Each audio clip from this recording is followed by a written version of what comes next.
പ്രതിജ്ഞ. ഉച്ചയൂണ് കഴിഞ്ഞു. വട്ടത്തിൽ നിരത്തിയ ഡെസ്കുകളും കസേരകളും കുട്ടികൾ പെറുക്കിമാറ്റി. അസംബ്ലി ഹാൾ വീണ്ടും അനന്തവിശാലമായി. നോക്കിക്കോ, ഇന്നു ഞാനായിരിക്കും ആദ്യം മാസ്റ്ററുടെ ചുമലിൽ കയറുക, ടോട്ടോച്ചാൻ തീരുമാനിച്ചു. അതുതന്നെയാണ് വാസ്തവത്തിൽ അവൾ എല്ലായ്പ്പോഴും ആഗ്രഹിച്ചിരുന്നത്. പക്ഷേ ഒരു അരക്ഷണം അവൾ മടിച്ചുപോയാൽ അസംബ്ലി ഹാളിൻ്റെ മധ്യത്തിലായി ചമ്മണം പൂട്ടി ഇരിക്കാൻ തുടങ്ങുന്ന മാസ്റ്ററുടെ തോളിൽ മറ്റാരെങ്കിലും കയറിപ്പറ്റിയിട്ടുണ്ടാവും. എന്നു മാത്രമല്ല, കുറഞ്ഞത് മറ്റ് 2 പേരെങ്കിലും ആ അരക്കെട്ടിലും മുതുകിലുമൊക്കെയായി അള്ളിപ്പിടിച്ച് ബഹളം വെച്ച് അദ്ദേഹത്തിൻ്റെ ശ്രദ്ധ പിടിച്ചെടുക്കാനുള്ള ശ്രമം തുടങ്ങിക്കഴിഞ്ഞിട്ടുമുണ്ടാവും. അയ്യോ, മതി മതി, ചിരിച്ചു ചുവന്ന മുഖത്തോടെ അദ്ദേഹം പ്രതിഷേധിക്കും. പക്ഷേ ഒരിക്കൽ ആ ചുമൽ കൈയടക്കി കഴിഞ്ഞാൽ കുട്ടികൾ ഒരു കാരണവശാലും അത് ഉപേക്ഷിക്കുന്ന പ്രശ്നമില്ല. അതിനാൽ അല്പം മെല്ലെയായി പോകുന്ന ഒരു കുട്ടിക്ക് മാസ്റ്ററുടെ ചുറ്റുമുള്ള വലിയ ആൾക്കൂട്ടത്തെ നോക്കി വെറുതെ നിൽക്കാനേ കഴിയൂ.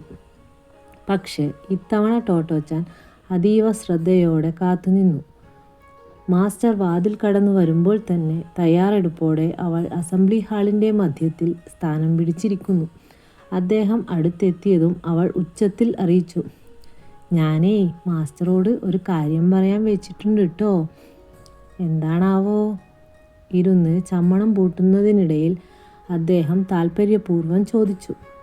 അനേക നാളത്തെ ഗാഢമായ ആലോചനയ്ക്കു ശേഷം താൻ കൈക്കൊണ്ട തീരുമാനം മാസ്റ്ററെ അറിയിക്കാൻ ടോട്ടോച്ചാന് തിടുക്കമായിരുന്നു. മാസ്റ്റർ കാലുകൾ പിണച്ച് ഇരിപ്പുറപ്പിച്ച നിമിഷത്തിൽ തന്നെ പിൻചുമലിൽ ചാടിക്കയറാനുള്ള തീരുമാനം അവൾ ഉപേക്ഷിച്ചു.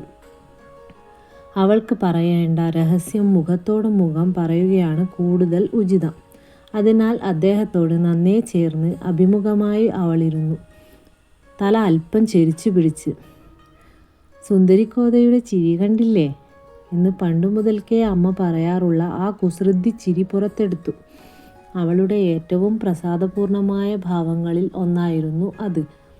അപൂർവമായ ആ ചിരിയുടെ സാന്നിധ്യം അവൾക്ക് ആത്മവിശ്വാസം പകർന്നു. താൻ ഇപ്പോഴൊരു നല്ല കുട്ടിയായിരിക്കുന്നല്ലോ. രഹസ്യം പറയാനായി ചുണ്ടുകൾ മെല്ലെ വിടർത്തുമ്പോൾ ടോട്ടോച്ചാൻ വിചാരിച്ചു. മാസ്റ്റർ പ്രതീക്ഷാപൂർവം അവളെ നോക്കി. പറഞ്ഞോളൂ, ഒന്ന് മുന്നോട്ടാഞ്ഞ് അദ്ദേഹം മന്ത്രിച്ചു.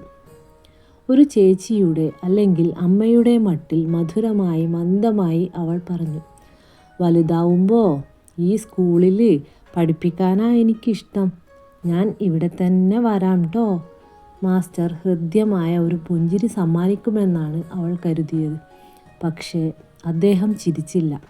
ഗൗരവപൂർവം മാസ്റ്റർ ചോദിച്ചു, സത്യം? അവൾ വരണമെന്ന് അദ്ദേഹം യഥാർത്ഥത്തിൽ ആഗ്രഹിച്ചിരുന്നിരിക്കണം.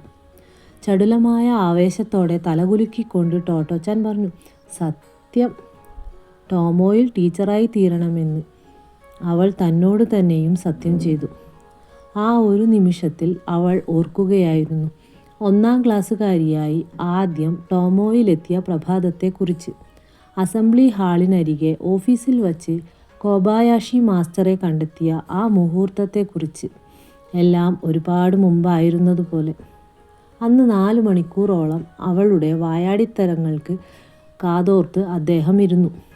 മഴ പെയ്തു കഴിയും പോലെ അവൾ അവസാനിപ്പിച്ചപ്പോൾ അദ്ദേഹം പറഞ്ഞത് ഒരേ ഒരു വാചകം മാത്രം, ടോട്ടോ, ഇനി മുതൽ നീ ഈ സ്കൂളിലെ കുട്ടിയാണ്. എന്താ? ആ വാക്കുകളുടെ അപൂർവമായ ഊഷ്മളത ടോട്ടോച്ചാൻ ഓർത്തു. അതുവരെ ഉണ്ടായിരുന്നതിലും എത്രയോ മടങ്ങ് ഇഷ്ടം കോബായാഷി മാസ്റ്ററോട് ഇപ്പോൾ അവൾക്ക് തോന്നി.